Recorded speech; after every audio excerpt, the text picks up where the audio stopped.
অনাকাঙ্ক্ষিতভাবে অনাকাঙ্ক্ষিতভাবে কাফেরেরা যখন আক্রমণ করলো, তখন আল্লাহর রসুলের ঢাল হয়ে দাঁড়িয়েছেন সাহাবায়ে কেরাম।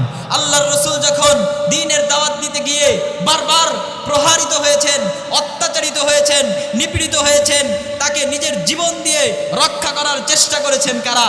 সাহাবায়ে কেরাম।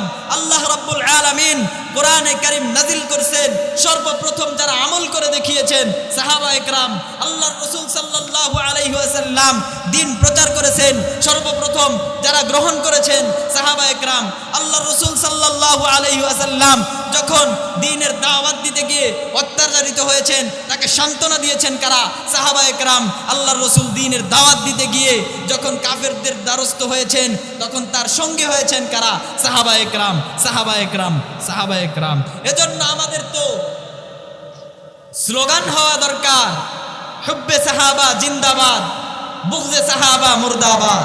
কিন্তু এ জামানার কিছু মানুষ, কিছু আলেম সাহাবায়ে কেরামকে সত্যের মানদণ্ড মানতে রাজি নাই। আছে না নাই? কথা বলেন, আছে না নাই? সাহাবায়ে কেরাম যদি সত্যের মাপকাঠি না হয়, তাহলে সত্যের মাপকাঠি কি আমি তুমি? আরে হন না আপনি যেই হন না কেন, সাহাবায়ে কেরাম সত্যের মানদণ্ড।